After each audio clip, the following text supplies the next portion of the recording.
there's a reason why we are called capital conspiracy trading, is because when you have a list of different evidence, you put them together and it could be conspiratorial. I don't like the name conspiratorial personally. I don't really fall actually into heavy conspiracies anymore, but I do like to indulge every now and again. But I am too wrapped up in just finance and other things and ministry and stuff like that. I just don't really give into them anymore. But I'll hear them out. I do like me a good conspiracy.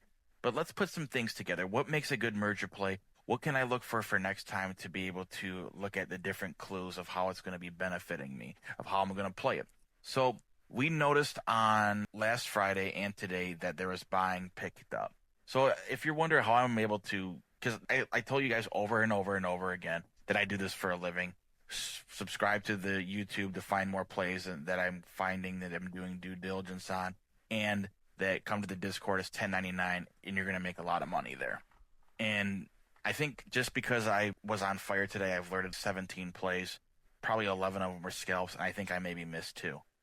I can't express enough that there's so much quality over at that Discord for such a cheap price that you won't find it anywhere else. And then on top of that, I'm offering you guys a refund if you don't make any money. It's a win. You can't lose on it. But anyways, why? So last Friday it picked up. Monday it picked up today. And why? So if you're playing a merger play in the future, we're going to make the educated guess that in 2.5 weeks that they think that the SEC should okay him. I know if you Google it, it says about like months, but that's is showing itself of what it actually thinks. So why do I come up with that conclusion of 2.5 weeks? The last registered filing was 7/17. There's that one clue. Use that for your back pocket when you go into other merger plays. Of okay, only thing we're waiting on is SEC approval.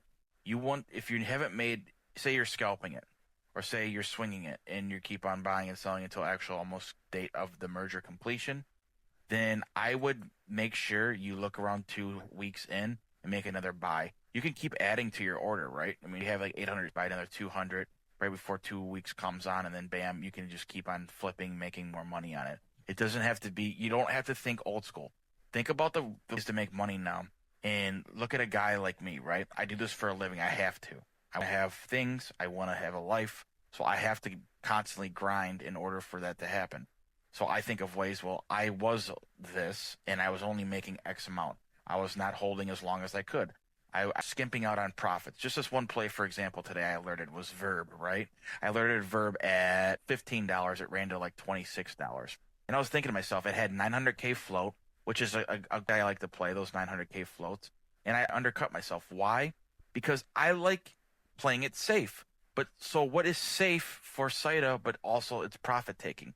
So we're going to go here on the monthly. I'll just do the monthly, just oblige with me, guys. And we're going to look at the Fibonacci and see what it says here. So we're looking at the monthly here. Well, this is SYTA. No, okay, we're going to go on the monthly, guys. I don't know why this does that, but it's so annoying. Okay, the Fibonacci doesn't want to show up on this for some reason, but we don't have to worry about that. If we're looking for that, look at that EMA 20. I've been showing you guys an EMA 20 strategy that has been very beneficial. So now if we're looking at the weekly here, we look and it's below the EMA 20. I want it to hit that EMA 20 and bounce off. So if I'm looking at the EMA 20 here, it's looking at around $9. That's the safe range. It's the safe sell range around, okay, I sell 60%, hold 40 for the moon bag. I can sell 80, 20. You guys do whatever is comfortable for you. I do what's comfortable for me. I'm going forward. I've told you on my last previous videos of why SYTA is a good merger play based on the float, the to revenue ratio. Short term is not the greatest. Long term is better. You guys just pay attention to that. I believe we're coming to our time soon.